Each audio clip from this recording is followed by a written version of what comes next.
Let's bring him on. The absolute legend joins us every Wednesday, Mr. John Maakaron. John, how we doing? Fellas, how's it going? You hear me well? Oh, you sound great. Good, Doc. All right, fellas. It's a great day. Yeah, absolutely. Thank you to the first 500 subscribers to the YouTube channel. It's great. Detroit Lions on SI. Absolutely. I enjoy the video aspect. I enjoy coming on here. It's going to be a fun time. Pardon me, a little under the weather with a slight head cold, but I feel great, full of energy. Oh, no. That's all I get is like a little bit of a stuffy nose, but I'm ready to run through a wall. Free agency, whatever you guys want to talk about, I'm ready to go. And then one last thing to start with the chat. Anakin, happy 18th birthday. My God. You guys, I never thought about happy it. birthday. I might be talking to teenagers in your chat, stooping down to their level. But hey, you guys got a great audience that I respect. And whenever I post it, I'm coming on, I always get some nice messages. So I appreciate all the chat, all the haters, everything. Let's go. What are we talking about today, fellas? Well, Doc, that's a hell of an. I mean, he's on IR. Well, he's not on IR. He's questionable. He comes on the show. He's ready to go. I want to ask you. We're yelling at each other about the NFC North and the outlook and how it's going to look because it's already a really good division, Doc. But what you're seeing is the Packers in on conversations for DK. They're clearly maybe Devontae Adams. The Vikings could re-sign Sam Darnold. We'll see what happens there. And then the Bears making trades. Jonah Jackson, Joe Thuney. Excuse me.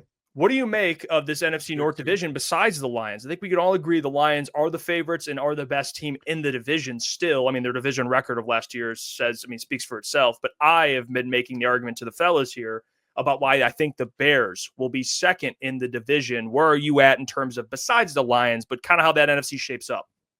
Yeah, no, I get what you're saying. It's the division. That was the question I posed to, I'm trying to recall at the combine. I think I posed it to Brian Gutekunst, the GM of the Packers. I think I asked one of the other teams' GMs, I said, hey, this division is sick, top to bottom.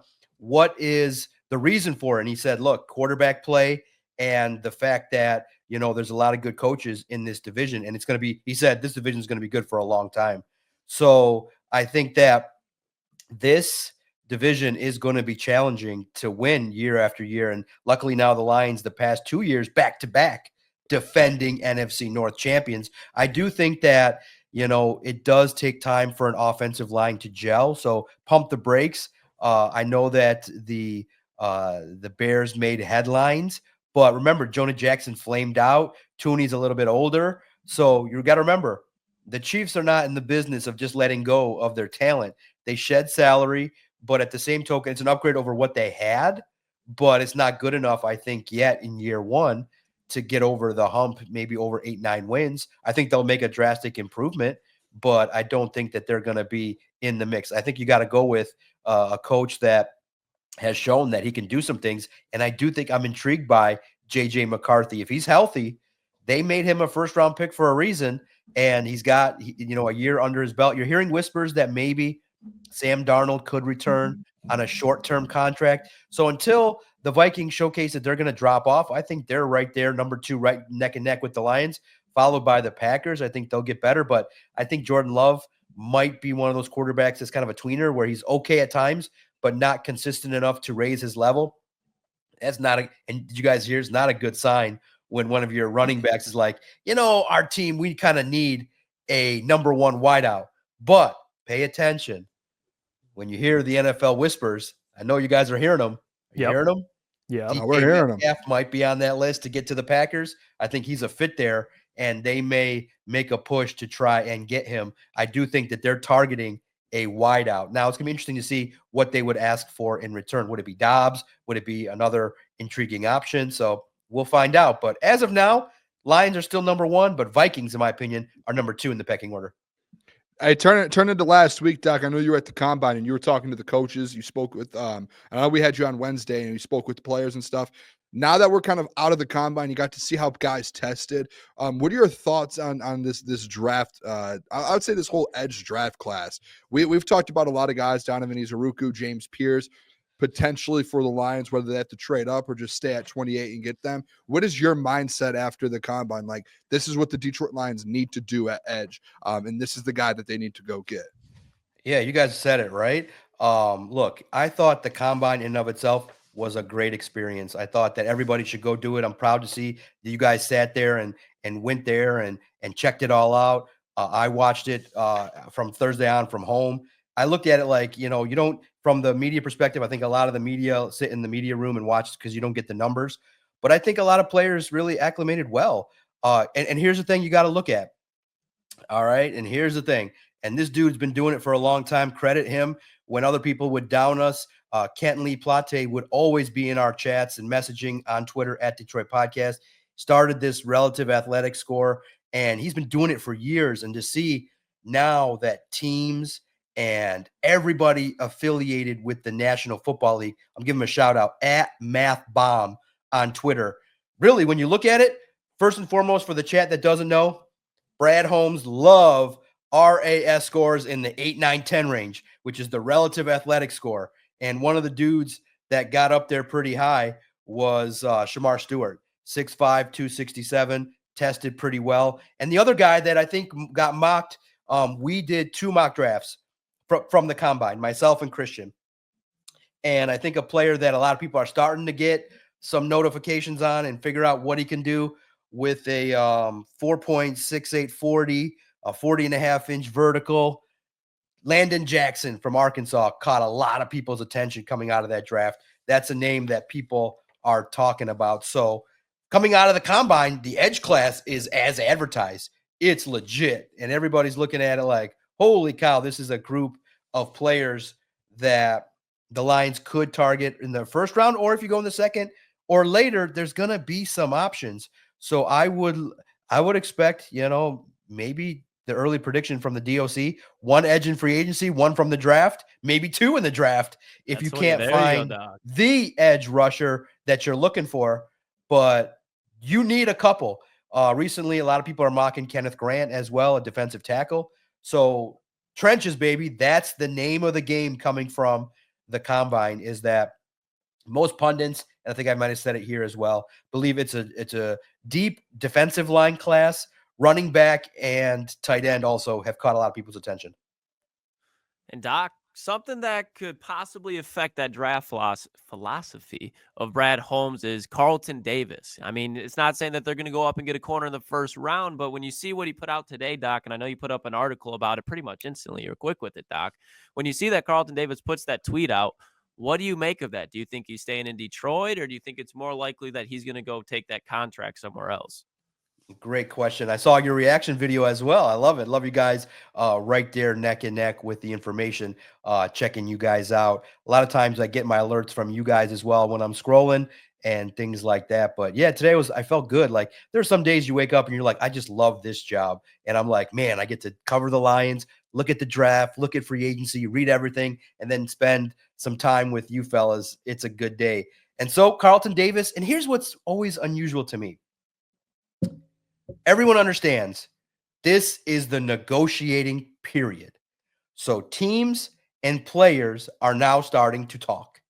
So if you're an agent, if I was an agent, okay, and I had the best time talking to some of these agents in Indy, it was fun, man. They were like ready to talk. I was like shocked because in years past, I felt like I was a pariah. Nobody would ever text me back, but it was a little bit different. It's because I figured out how to communicate with a smile and ask questions in a reasonable fashion.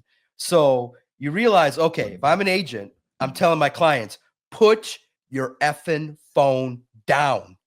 Okay. I don't need you to be asking me, what's the deal? What's the terms? What's this? Because the first offer from any general manager, and if you guys just want to go back and look at Hard Knocks, you can get a little sense of it from Joe Shane, the Giants general manager. And I had a blessing.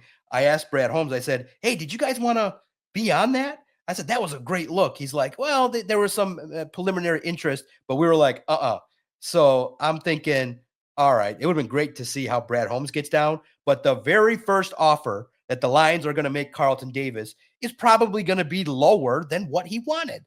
Probably the first call. All right, Carlton, 1 year, $14 million. What do you think? And he's sitting there going, that's the first offer? No. And the Lions are going to be coy. And so he goes right to his phone and is like, I'm not making that mistake twice. I'm a free agent. Give me the best offer. And you realize there's going to be a range in terms of 14 to 17 million that he's going to command. He needs to sit back, let the other offers come in. You got to also recognize, are you going to commit 17, 18 million dollars to a player that's missing 4 games a year? No. So the Lions are probably, and again, we're speculating, but reasonably here with facts, reasonably with what's going on. Carlton wants term, 3-4 years, security, more guaranteed money. That's what always goes on with these negotiations. Similar to Jamal Williams. He felt the first offer was disrespectful. And you realize, okay, these athletes are very ego-driven. They want the first offer to reflect, hey, this number tells me what they think of me. And they sit back, they get that 1 year, potentially. 1 year, that's it? 13? They want me to prove it again? No. Go back and get to the agent. The number one thing you can't do as a player, do not go on social media, because guys like me are sitting there watching it and are going to post about it. You just sit back, go to your agent and say, no, man, go to Brad. Tell Brad I'm not proving it. I've already proven it. Look at my tape. Tell Brad I want 3 years, 45 million, and I want 20 up front.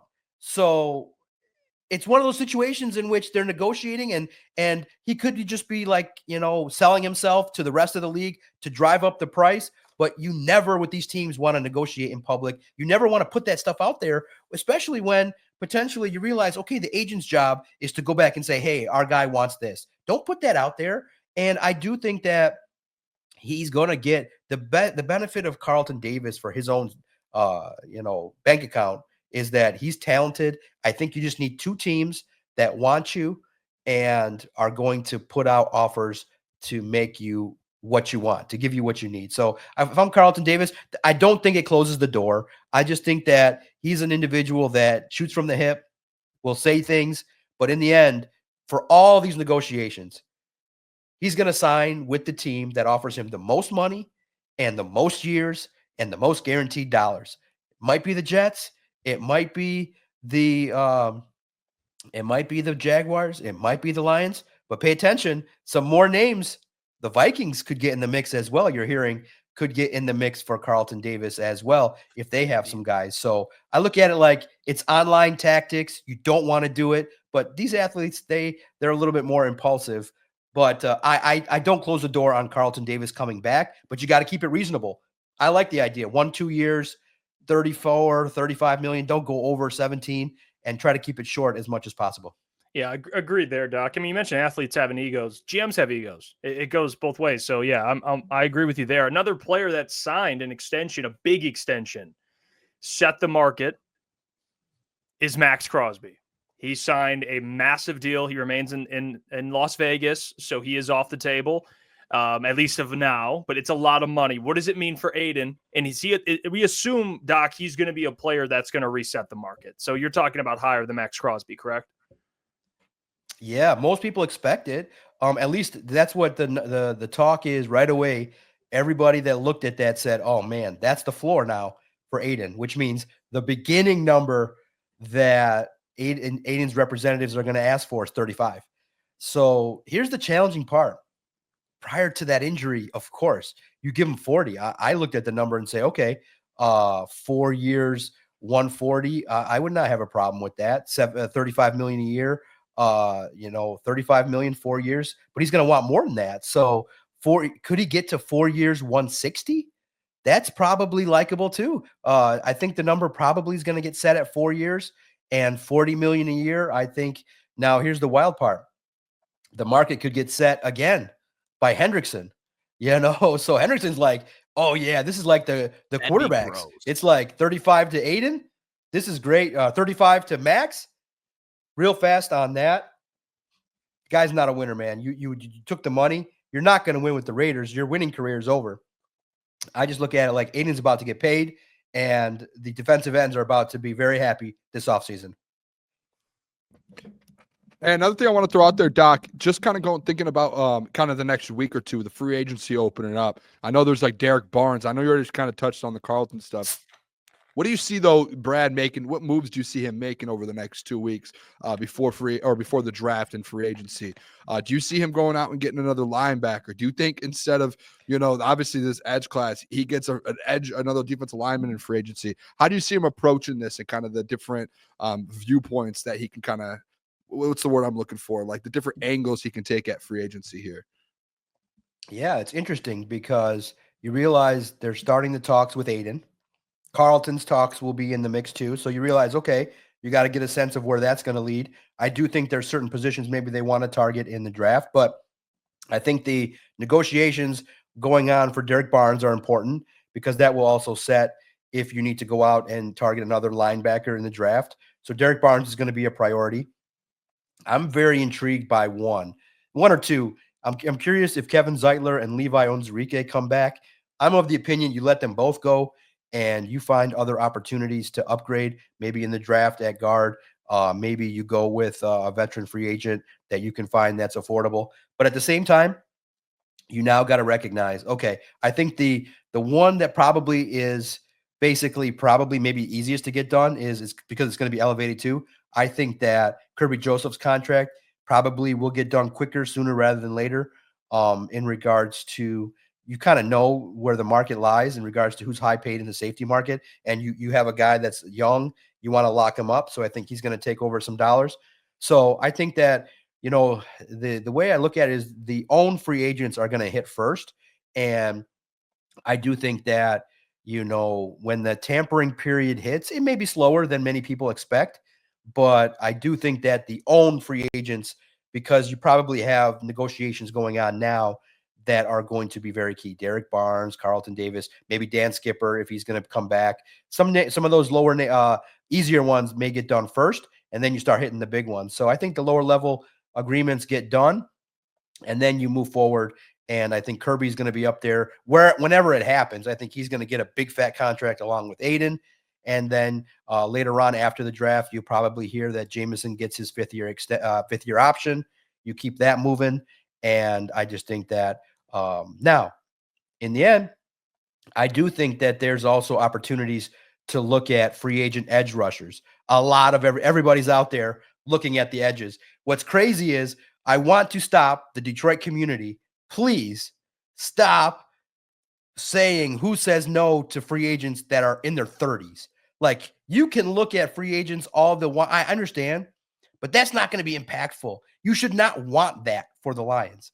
You should want young, relatively healthy, affordable guys in their 30s that you clamor for are not going to get you over the hump.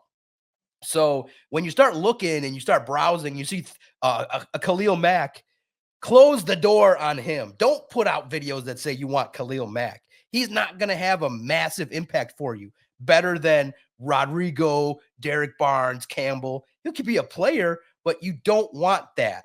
You're looking for what's realistic and reasonable. And an article I just posted, inspired by you guys talking, inspired by those out there on the internet that are saying, hey, go out there and get an edge rusher that's 34 years old and somebody that can do some things. I'm like, no. So I looked real fast and I said, oh my God, I found it. I mean, it hit me real fast. Malcolm Kuntz from the Raiders, starting to be talked about nationally, but not too many are talking about it locally.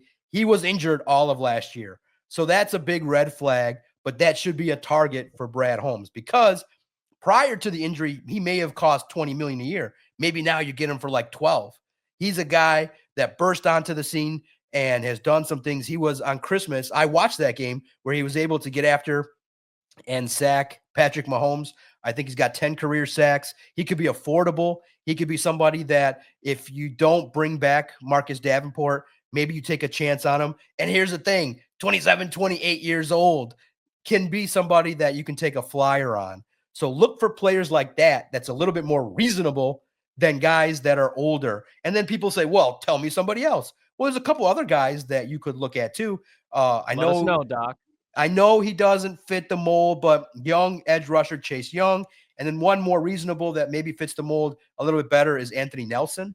I think he does the job as well and could be somebody. But I don't think Davenport, if you bring him back, I just think that that's kind of has the Javi Baez effect where people are like, man, he's just they don't have trust that he can stay healthy.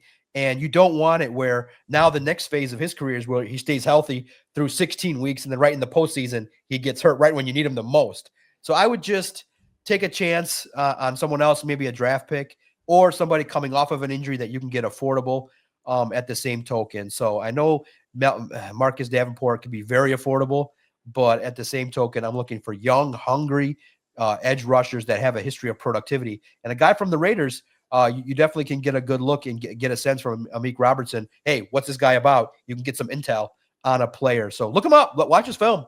Big stout player, Malcolm Kuntz, good player. I think if he stays healthy, I think that's a Brad Holmes guy.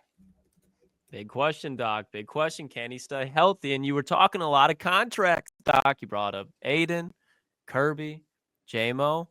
One name you didn't bring up that I think is worth discussion after yesterday is Jahmyr Gibbs, because you look at Saquon Barkley signing a deal worth $20 million annually. What do you think that means for Jahmyr Gibbs? Do you think Brad's going to let him play out that fifth-year option, sign him then? Or do you think the Lions are, in your opinion, should go be like, hey, get on this earlier so you don't have to pay him whatever the market is at that point? How do you think this affects Jahmyr Gibbs with Saquon Barkley signing that extension? Yeah, you're absolutely right. This is where the intrigue comes in, right?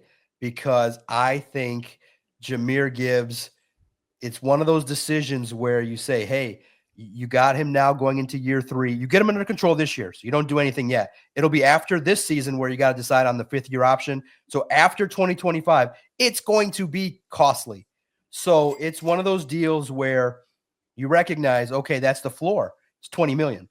And Derrick Henry and Saquon Barkley, oh my goodness. Guys, okay, I'm going to say this, all right?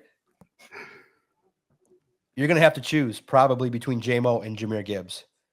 And if you're going to do it, you do it for Jahmyr Gibbs. Yes. And I think what's intriguing is I heard, and that's not an original thought from me, but I heard it. I think J-Mo might get the T. Higgins treatment from the Lions. I think that you keep him under control. You don't need to potentially invest in him. You still pay him over $20 million, but you get him on the 5th-year option. He plays this year. Then following next year, you tag him.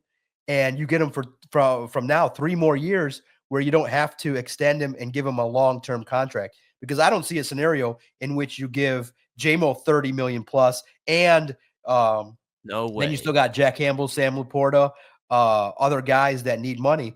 I think you are going to reward Jahmyr Gibbs with a contract, but I wonder if Jahmyr is going to test the market and get a lot. Because here's the thing. If you can find the next Jahmyr, that's very beneficial, because here's the problem. You cannot pay 7, 8, 9 guys north of $30 million. It's not possible without a bunch of restructures. So if you ask me, J-Mo or Jahmyr Gibbs, Jahmyr Gibbs looks like a guy that is going to be very productive for many years. But here's the thing, guys. Good general managers. If you're asking me outside of fanfare, I'm trying to find the guys cheap. I'm trying to find the next young quarterback cheap. I'm trying to find the next running back that can do these things. You can find them, but I don't know if you can find them with the ceiling of a guy like Jahmyr Gibbs in this offense. So it's a question mark, and it could come back. If you make the wrong move, you might end up being cost a Jack Campbell and a Sam Laporta because you paid J-Mo and Jahmyr Gibbs. So it's one of those deals where it's starting to now hit that point where we get to evaluate, is it worth it for teams to pay running backs? Certain ones, yes. But look at James Cook. He's out there ringing the can. Hey, I need my $15 million. And the Bills are like, whoa, because they fall off quick. So that's why you need to get this ring in the next 2 years, because it's going to cost you millions and millions to try and get it in the future. Yeah, very well said at the end there, Doc. I want to ask you because it's something we've discussed after the combine, and I think the boys are all in lockstep. There's players we all like we all like James Pierce. You know, we think he's a great player. Obviously, there's the attitude rumors, and you've been covering this. I mean, you've been covering the Lions, but you know the NFL, Doc. You know, every year for the draft, there's always rumors that come out about players. It happens every single year, and James Pierce could potentially be falling. Mike Green, kind of similar boat. But not just him. There's other players, maybe a Kenneth Grant, whoever, that's available in the teens.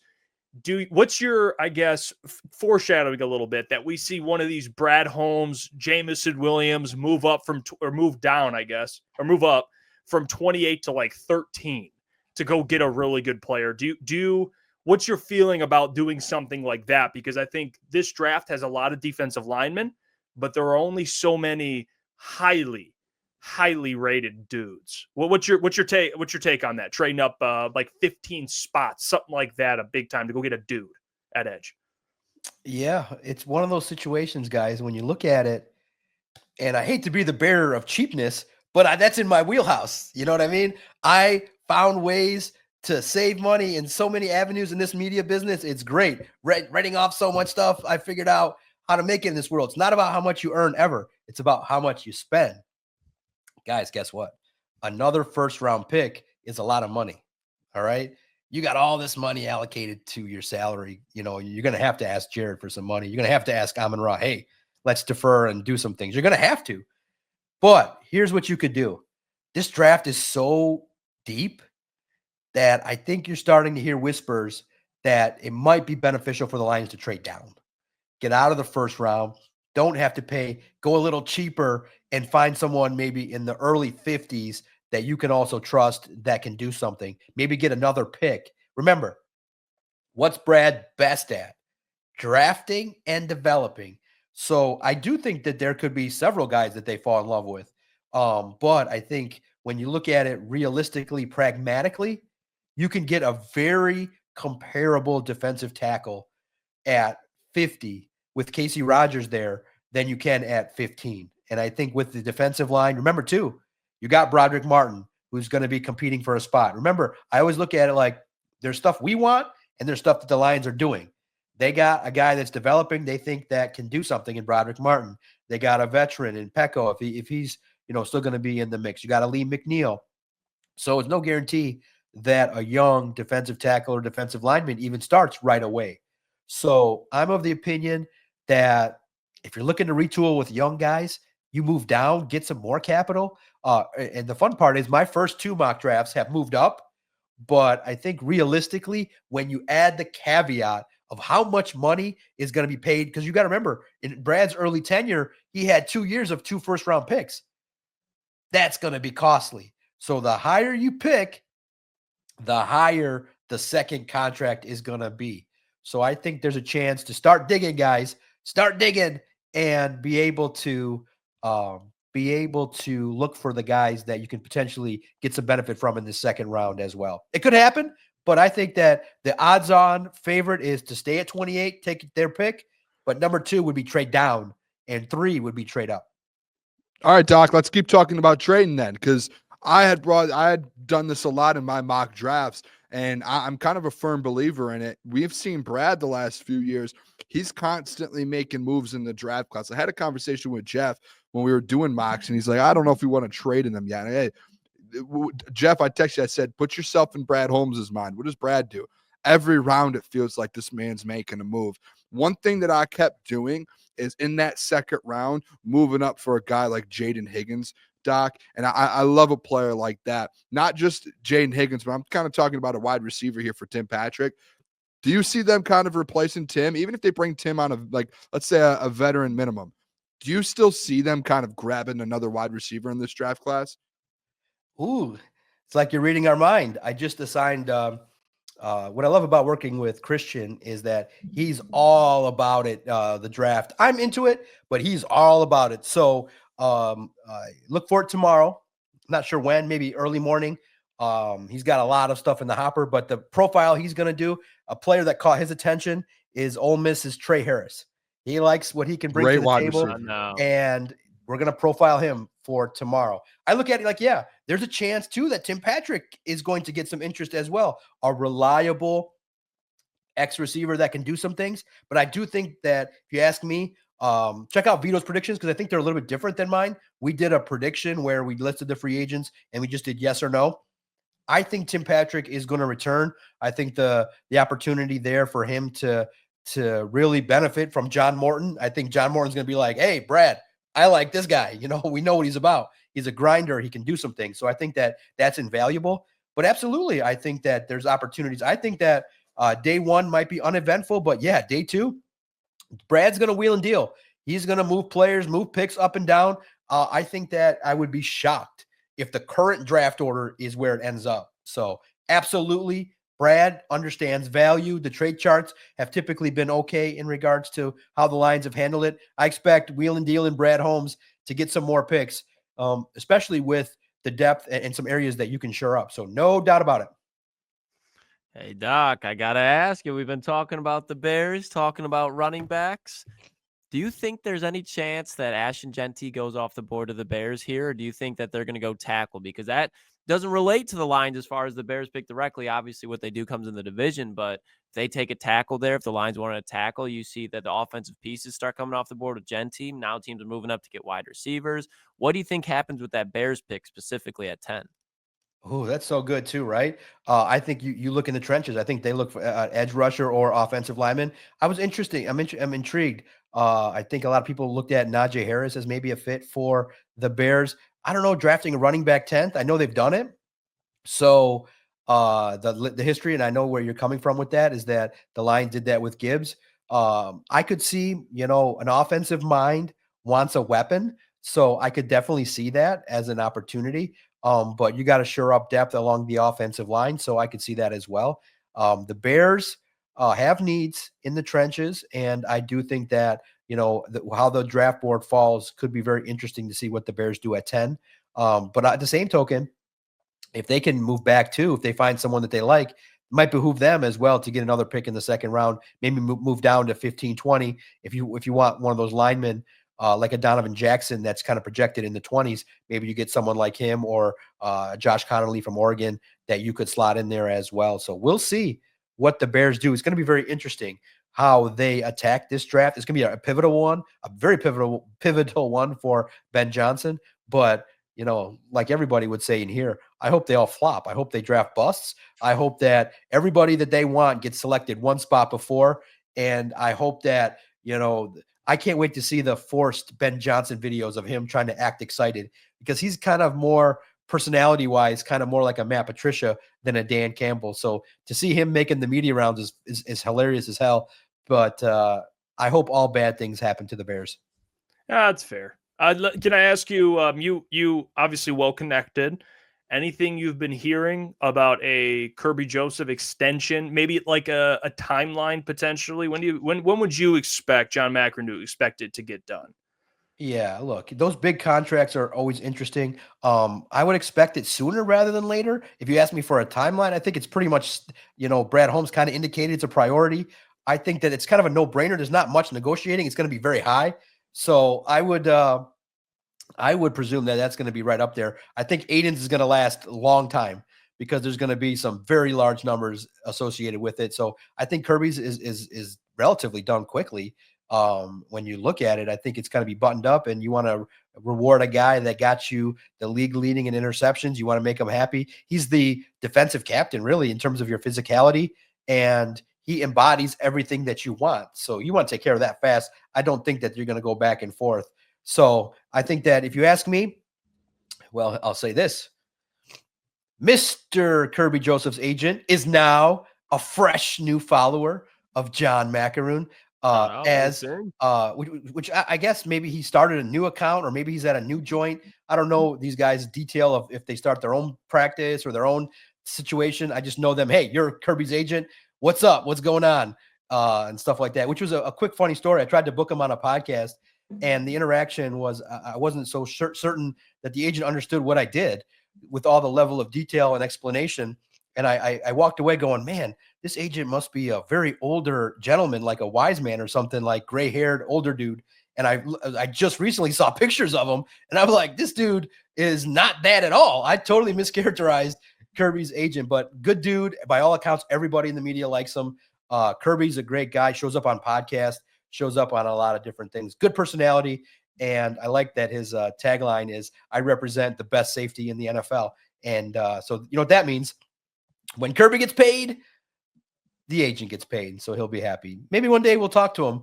But, they don't want the direct questions like, hey, Matthew Stafford keeps calling you dirty. What's going on with that? Are you ever going to, end the situation and have a talk man-to-man with Matthew Stafford. You guys should roll in the same circle at some point. But, Kirby is a very unique individual. I like talking to him. He's got a lot of energy. I love his swag. I love everything about what Kirby Joseph's about. And you reward guys like that. You reward him, Brian Branch, when he starts to pick up the pace and productivity and turnovers. I think the Lions defense, at least in the back end, is going to be set for a long, long time. Kirby's the man. Hey, Doc, question I have here about Kelvin Shepherd. I'm switching this whole thing up. We're done talking contracts and offseason. Dan mentioned earlier this last week, and when you were there speaking with him, he had brought up that Kelvin's already switching things up, and kind of he's been in the building for about 3 or 4 weeks as a DC, and he's already making moves to this defense. What do you think that is? Like in your mind, if you hear, hey, Kelvin's going to switch some things up, how do you think that is compared to the Aaron Glenn defense we've seen in the past? Yeah, that's a great question. And that's one of the questions I asked him. I said, hey, tell me I know you can't tell me like, hey, I'm going to blitz this many percentage. And he gave me the coach speak answer, but I asked him directly. I said, tell me your philosophy on pressure, because I just watched the Eagles win a game with no pressure externally, no blitzes. They won with the front four. And he's like, I'm just going to tailor it to the guys on my team. And I'm like, okay, so what changes could there be? Well, I don't think they're going to go to a 3-4. I think they're going to stick to a traditional front. But I think that the percentage of man versus zone may be slightly adjusted. The Lions want to play man exclusively, but I think that zone allows you, if you can execute it well, to kind of at the same time disguise where you're coming from with pressure, and helps out guys like Terrion a little bit. Not to say that Terrion is not a lockdown man-to-man corner, but it's just tough when you're playing that degree of man-to-man, because guess what happens? And this is also from the defensive mind that I got. I love understanding that chess match between defensive minds and offensive minds. You can identify man pretty easily. It's like they're in man. They send the guy in motion. We know, we can see it. It's easy to, what do they call it? Man busters. That's what they call them. Easy plays that you can run that are easily designed by an offensive coordinator to break up man coverage. So you got to disguise a little bit more. You got to bring pressure at calculated times. I think he'll bring pressure less in regards to not needing to blitz. If you get the edge rushers that you're looking for, I think that Casey Rogers will adjust. And I just think that, little things like which gap you're going to blitz into, how you're going to formulate your fronts, which schemes are you going to attack. So I think there can be some room for opportunities to adapt the defense, but it's all going to depend on the talent on that roster. And I can't wait to see what the defense looks like, especially from the linebackers. Man, it's going to be great. It's going to be great. And Doc, something that kind of goes hand in hand with Kelvin Shepherd is the return of Ali McNeill. From what you've heard, what do you think the timeline will be? I'm expecting where the ACL I don't know specifically. I believe it was just the ACL. I could be wrong, but training camp, I don't see being in the picture. If you had to guess right now, time frame wise, on where you think Ali McNeill would return next season. Yeah, I think that, he's not going to push it. So maybe the start of the season, maybe that first month is pup. Maybe by game 5, you acclimate him into game action. I think he should be ready by week 1, but not maybe game ready in regards to shape and everything. You just don't want to make it so that there's any opportunity for any risk of re-injury. So most doctors are looking at maybe him appearing like the Ali McNeill of old. Like he'll be out there, but looking like Ali McNeill by the middle of the season. So hopefully a mid-season bye after the bye week. Hopefully if you get a week 8-9 bye, then after that you get a strong push. So he said he's going to push it, but not to the degree where he's going to risk re-injury. So you're absolutely right. I think training camp will be very slow process for him, and we'll see how the preseason looks. But it's one of those situations with Ali McNeill, very unfortunate friendly fire situation that got him hurt. But man, that was by all accounts, all the ball knowers, the Lions were still playing well when Aiden was gone. When Aleem went down, that's when the season basically you could have really realistically said this is not a Super Bowl year. Aleem was integral. He was playing well before the injury. I just want to follow up the Aleem question, Doc. I had a conversation a couple weeks ago. It was Klotz and I doing the show. Brought it up. Hey, who is some of the most pressure on this? Like, who has the most pressure on this football team going into next year? one of my guys I brought up, Aleem McNeil. He just got a massive deal, Doc. I think he's the third highest paid defensive tackle in the NFL right now. Back-to-back seasons of injury, and he hasn't had over 5 sacks in the last 2 years. And you're paying him up there with guys who get 9, 10, 11 in seasons. Where do you land on that? Am I like that crazy? And I'm not saying move on from Aleem or this. I'm just saying, hey, the pressure is now mounting up on him. When you are a top 5 paid at your position, it's time to produce. And we just haven't seen it yet. And I know he just got the deal, but that's why that pressure comes this year, in my opinion. Booner, am I going to have to take you out to the Starbucks and show you who's boss? Are you coming down on Aleem McNeil? I speak the truth. I see it. I report it.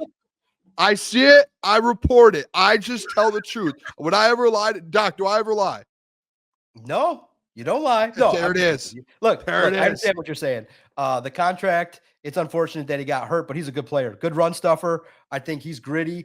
I think that it's, I hope that injury is hit or miss, bigger guy, but I do expect that he's going to come back and ready to compete, ready to be gritty. And maybe you're saying that the contract that they paid him might not be commensurate with the productivity, and that's fair. But at the same token, I think what the Lions are able to do is they stopped the run. They were number 1, top 5 run stuffing teams in the league.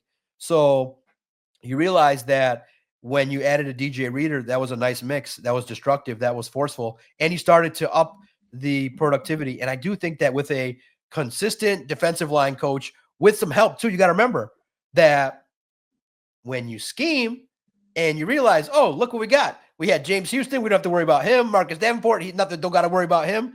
You realize, okay, we can just double and eliminate Aleem McNeil, that you could force him into gaps that, run plays away from him. You could easily scheme him out of games.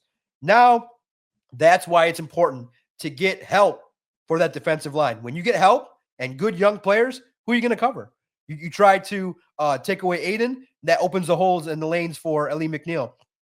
You try to give attention to Aleem, boom, you shift the other edge rusher to the other side and you get to the quarterback. So again, more talent and creative blitzes and creative pressures getting to the quarterback and forceful winning your battles one-on-one along the defensive line will help. So I think that your concerns are valid, but I think that if you can put your trust in a defensive tackle on the Lions, Aleem McNeil will come back and prove that you were wrong. Well, Doc, I want to ask you because it's been a conversation amongst Lions fans about getting another edge, and I know you mentioned it earlier in the show too. But can you clear the air? Zadarius Smith will be back this year, right? Like, there's no point in going out and signing a Joey Bosa or any of the Khalil Mack, like you mentioned, or I know Sam Hubbard retired, but when he got caught, everyone's like, "Ooh, Sam Hubbard." Can we just shut this down? Is Zadarius Smith going to be your starting edge? And if you should draft a player to take over that spot? Is that a safe assumption? Zadarius will be back or no?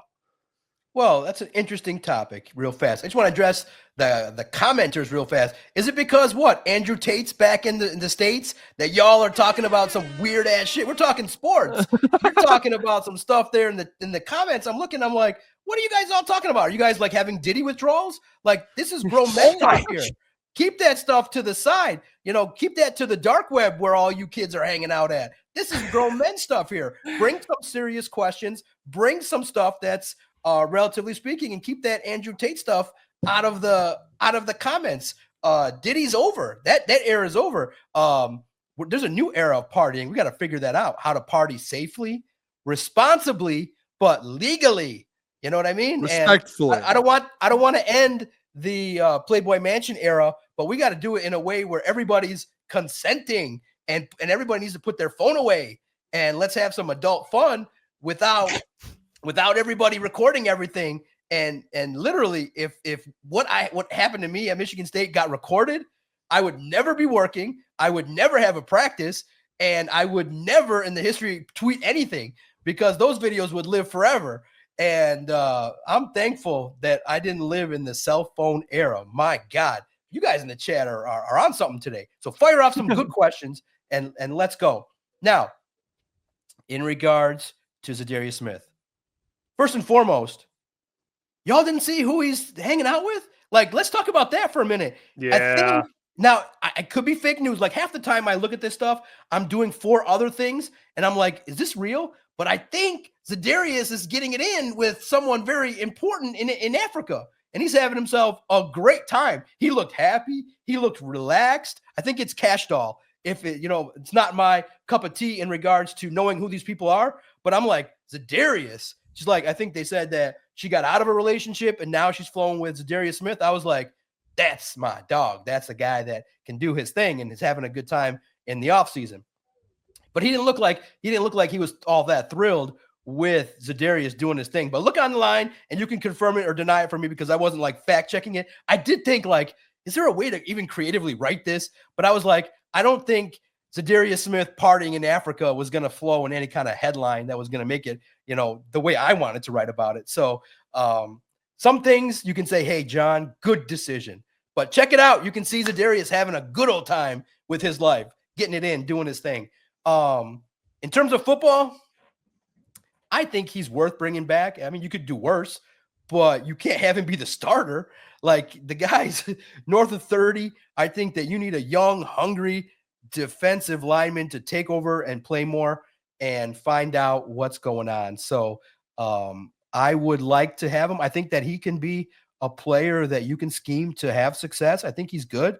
And I think he's a great culture guy. I think he's got that physical, gritty mentality. I like what he brought to the table. He's not a take over a defense kind of guy, but I think that in a situation where edge rushers are hard to find, I think that, problem is, the cap, and you're having a good situation. You're having a good time. So we'll see. You got some contracts you got to take care of. So could he be a cap casualty? Maybe DJ Reader's more of a risk to be gone than Za'Darius Smith. But at this point, I don't think Wingo is ready yet to fill in that role, more of a reserve. So at this point, I would like Za'Darius Smith to be a Detroit Lion. I think he fits.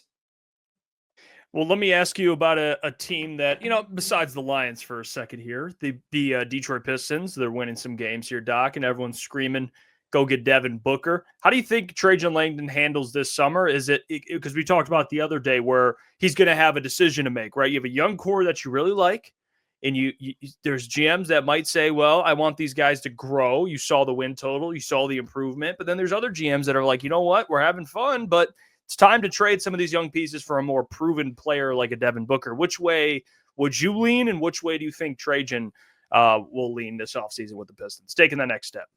Yeah, very interesting. And look, I fact checked myself real fast. Za'Darius and Cash Dog, Google it, and you can thank me for understanding and knowing what's going on with the Detroit Lions. This stuff just finds me. So you guys must wonder what's going on in my algorithms if that shit just pops up in my Twitter feed. But in regards to the Pistons, I'm very interested in what goes on. I like the chemistry that they got. I like how, the shooters that were brought to the table just have really done a great job. It stinks that Tobias Harris is dealing with some personal matter right now that has kept him out of the lineup. I love what he brings to the table. I love the development of Cade Cunningham.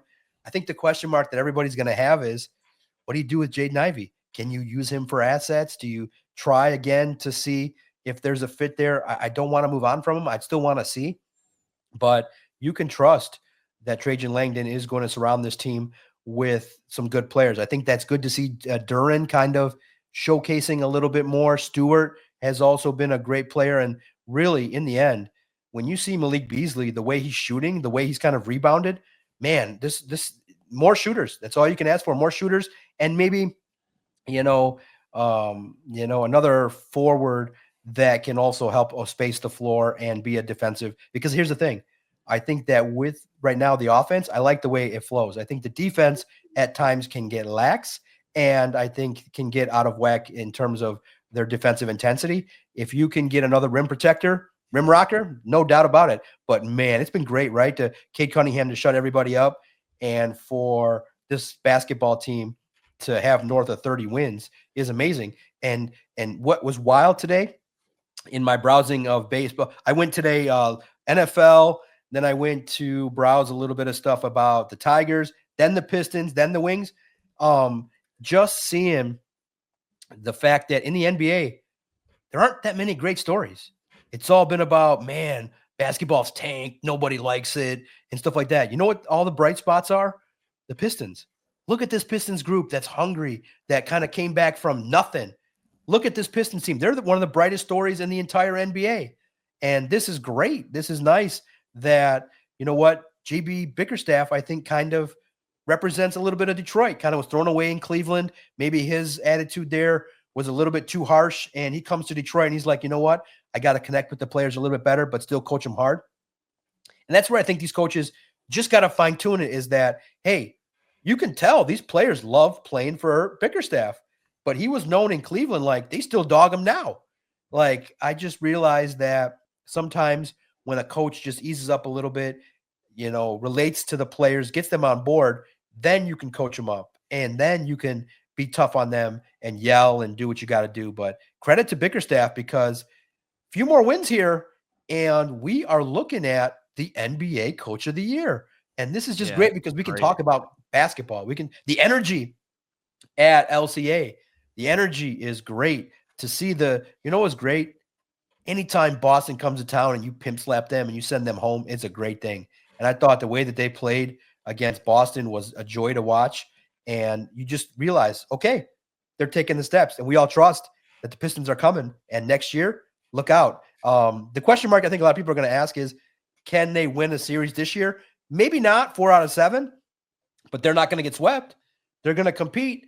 And any team that faces the Pistons, if they get that top 6 spot, good luck, because you're going to face a battle. And I think the Pistons might be one of those teams that peaks at the right time to get a couple playoff series wins. I got one more for you, Doc, and then I got a mailbag from the chat. So, but I totally forgot to ask you this, and I just saw it now pop up on my phone. Someone talking about it, and I was like, I wanted to ask Doc, who will back up Jared Goff when the season starts? Good Great question. Great question. First of all, can you just leave that Iman Dice? I think that he had the best comment of the year so far. I think that he's exactly right. I think he's one of your best commenters. He needs to have a star. Give him a free membership. There you go. He's a Bears fan. That's the only problem. Oh, you can't win them all, right? We welcome all fans, Doc. We welcome talent when he sees it. That's most important. Okay, who's going to back up Jared Goff? Unfortunately, got to say it, Hendon Hooker is going to be the backup because of the fact you got the same quarterback coach. Do I think Fromm's going to still be? They might add a quarterback. You know, a lot of people are talking about Stidham maybe is a guy you sign as a veteran. Maybe you draft one. But I think that, guys, look, it's all fun to talk about Hooker. It's all fun to talk about, hey, you know, maybe this is a bust or one of those situations. Look, as I always explain it, when you give Jared Goff that much money, you basically have made the backup position irrelevant. But I know it's always Jared Goff's been the most durable quarterback in the league. But if you ask the question, hey, if Jared Goff goes down, can Hendon Hooker lead the team? He hasn't shown that. So there's a reasonable understanding that I can see why people say get somebody better. I would be interested if a team says, hey, like the Jets, hey, come take Hendon Hooker off the hands. I'd do it. But at the same token, he's developing. You just need somebody that if Jared Goff goes down, just to get it to Gibbs, Montgomery, Laporta, and not do too much. So you can't expect Hooker to win you a game with the inexperience that he's got. And most people believe that it's tough. Very few situations where a starting quarterback like a Drew Bledsoe goes down and then you get a legendary backup like Tom Brady. We'd all love that if Hendon Hooker came in and was the fairy tale guy if something happened to Goff. But it's true. If your team brings in somebody else, that's not a good look. And you better be out there trying to do some PR for yourself, because everybody thinks that you're just a guy. You're a jag, as they say online. And I think that's the mission for Hooker this year, is to get that jag status off his back. I think he can do it. I think he's smart enough. He'll work hard. I think Morton will do some things to get that jag meter moving in the right direction. And I think that Hendon Hooker's got a lot to prove this year. But the backup will be number 2, Hooker. We got a question here. That guy up north says, Doc Mailbag, do you think the Lions could fill out some unexpected positions in this draft to prepare for players retiring and rookie deals expiring, like wide receiver, tight end, center, safety? Yeah, safety, I don't think. I think that they're very happy with what they got. Maybe free agency, you look at safety. Tight end, there's some good ones. But I think they love Brock Wright. They love Sam Laporta. Yep. So maybe that third tight end, maybe in later rounds, I could see. Wide receiver, I definitely could see as the position. Could they unexpected positions? Yeah, I think that definitely most people think offensive line, defensive line, clearly. But I could see them looking at a linebacker if needed. I could see them targeting it. I said it on the luckily didn't get too much hot water, but a lot of people listened to it and commented. I wouldn't be upset if they drafted Taylor Decker's replacement, a versatile left tackle guard combo, somebody that can do both and slide in and do what you got to do. I would not be surprised at all. I don't think they're going to move away from Frank Ragnow this year, but at the same token, yeah, there are opportunities to get depth. Frank Ragnow had a decent year. He's getting a little bit healthier. He's having he's a really talented center. So I don't want to broom him out just yet. Taylor Decker, he's got to step it up next year. It might be his last year in Detroit. So absolutely, I could see them filling out some unexpected positions. We're now in early March. Free agency will now give us huge clues regarding what areas they'll target in the draft. And it's all going to be predicated on who comes back and who doesn't. So great question. We got one more here, or two, actually. Tyler says, I have a question for Doc. How did Jalen Milroe grow his hands for the combine? Yeah, it's wild. How does that even happen? Do they just notice a messed up measurement? I mean, how? Look, a lot of people liked what Jalen Milroe brings to the table. I don't think that, look, I know he is a quarterback that is interesting and I think met with the Lions in one of those top visits, but I don't think that he is somebody that, they need to really bring in. I think that it wouldn't hurt, but I think you need more spots along the defense to make things better. So I did not ask Jalen Milroe any questions. I was focused on the defense. I left the offensive stuff to you guys and everybody else. I did not worry too much because I don't think that there's going to be too many offensive players drafted in this draft for the Lions. I focused heavily on the defense. And if I were to, at that point in time, by the time the quarterbacks were talking, I would have been wore out. The edge rushers and the defensive tackles were, the crowds were big. You had to battle through all the national media. I only wanted to handle 1 or 2 days of that. I don't think you need a quarterback. And Jalen Milroe will be successful. I do think he's competitive, and I like the way he played. He shined in the combine as opposed to the Ohio State quarterback who had, I think, one of the worst performances in combine history. So how did he grow his hands? Pills.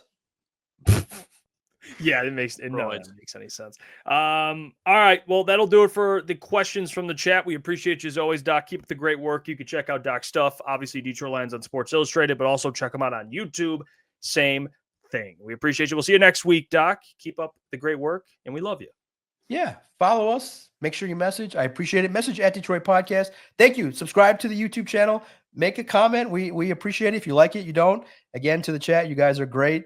Everybody covering Detroit sports. I love it. Even if you give whack ideas about free agents, it's fun to banter. And thanks for making me just a small part of the community. Let's go. It's time. And guys, free agency frenzy next Monday through Wednesday. Don't leave your computer. It could happen at midnight. It could happen at Next Tuesday is my birthday. I'll be a year older, so I'll be a year wiser. And let's go. Free agency frenzy. Pisces rule. March is the best month. You guys are crushing it. Let's go. Follow me, because guess what happens? I'm going to say this quickly and succinctly. Not only am I handsome, not only am I a great podcaster, but damn near my phone's blown up. Companies are calling me up. Big companies. Hey, when they say do videos, you might be seeing my face on a bigger platform. As they say, something's cooking with the DOC. Is Doc about to get bought out by ESPN? What was that? What's going on, Doc? Are you going to ESPN? It is going to ESPN. That is wild. I mean, the guy. He had that in the chamber ready to go. Yeah. Oh, He couldn't wait. He couldn't wait to exit the show with that one. He just cut a wrestling promo. I mean, at the end. Swear, man. Hey, what's going on there? It's Jeff Iafrate. Appreciate you for finishing the video. You can check out one of the videos here suggested or show support by commenting, liking, and subscribing. And buy your merchandise, officialctsports.com.